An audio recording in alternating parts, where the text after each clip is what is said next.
To the hundreds of people watching and the thousands at home, it's time for the tabletop role-playing game community's favorite game show, Wheel of Irrelevance. And today's topic is dun dun dun dun dun dun dun. Human versus non-human races. Yes, human versus non-human races. My friend DM Kurt already went into this, so this is sort of a follow-up. There has been a firestorm raging across the Twitter universe for the past couple days regarding if you choose to play a human or a non-human and how horrible of a person you are by playing or not playing those races. So it started like, well, which is your favorite race to play? Human, non-human. And a lot of people said, well, I only play human. It's only the race worth playing. I'm human, so it's all I know how to, play. I'm not a dwarf. I don't know any dwarves.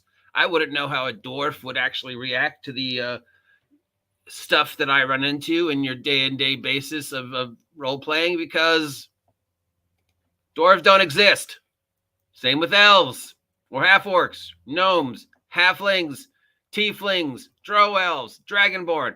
These are not real. So there is no right or wrong way to play a non-human race because you have no basis for comparison. You've never met a half-elf. You've never met a kitsune. You've never met a dragon in real life, because the only people you've met are humans, and all shapes, sizes, colors, cultures, gender, ages, across the great big earth, 8 billion humans. So even if you run a elf, dwarf, gnome, you're still basically making shit up, basing it upon tropes from television, tropes from books, and what you think an elf might act like in this setting. I don't know. No basis for comparison. So lots of people are posting these things over the interweb. Do you like playing humans or non-humans? And the answers were pretty down the middle, right? I only play human because they're the most versatile, and it's all I know, and I don't really see anybody who's another.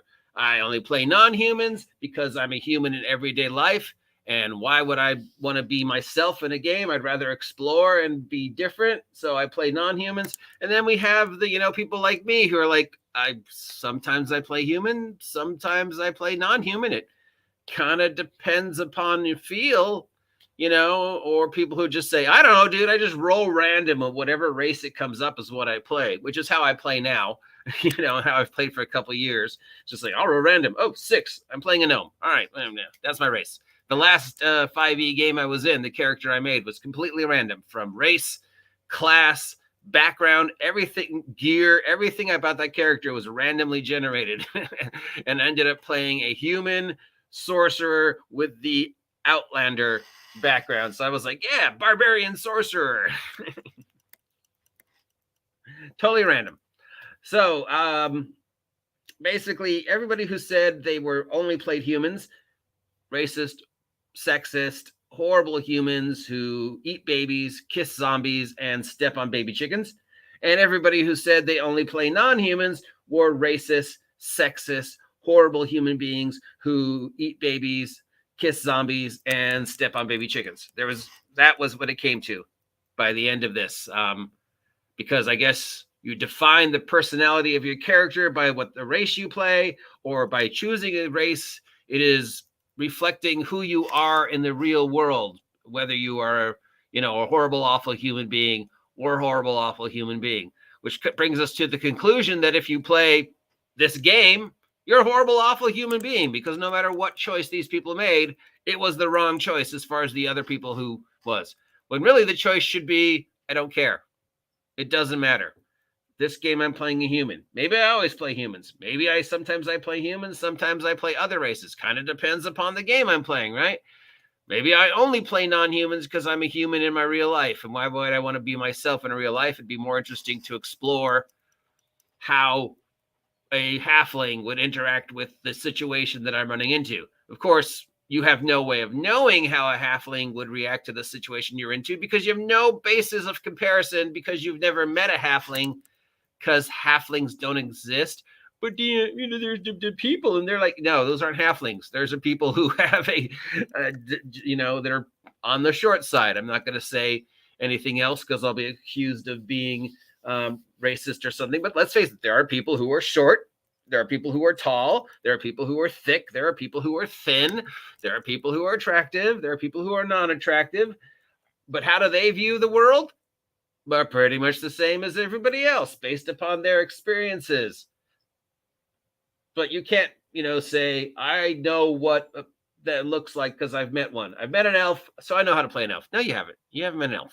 You've never met an elf. There are no elves. There are no dwarves. This is a game of make-believe. This is a game of make-believe based upon fantasy, based upon things that don't exist. There's really no wrong way to play them. There's no right way to play them. And if you play one or the other, it doesn't make you anything less other than just the fact that we are projecting our fears and insecurities on the way people play an imaginary game about elves with sticks. Who cares? Who cares? Who cares? Why have we been arguing about this for weeks? Are we that desperate for a topic to be angry about that we're just nitpicking? I don't know. What have we haven't been arguing about racism in a couple of days. Let's bring that one up, right? Just spin the wheel. We need a topic to be angry about. We need a reason to tear apart people on the other side. And it could be as big and important as the OGL January 2023 disaster, or it can be as small and insignificant as what race you choose to play in a game. And if you don't choose the race I like, you are obviously a horrible, awful, racist human being who eats babies, kisses zombies, and steps on baby chickens. Well, since the results are pretty much, 60-40, 60-40, 60-40, with the people in the middle like me, and then on one side you had only non-humans, and the other side you had only humans, the result would be, well, everybody who plays is a racist, sexist, horrible human being who eats babies, kisses zombies, and steps on baby chickens. Because no matter what, you're wrong, right? So let me just remind you guys once again, this is just a game of make-believe. None of these exist in real life. You are not going to find owl people in the real world. You're not going to find kitsune in the real world. You're not going to find vampires in the real world. You're not going to find humanoid bears in the real world. You're not going to find humanoid dogs in the real world. You're not going to find changelings in the real world. Dwarves, elves, gnomes, halflings, hobbits don't exist. Tiefling, dragonborn, automatons do not exist. Pixies, fairies, gelatinous cubes do not exist. So who cares how you play made-up character in game of make-believe? Why is this a thing?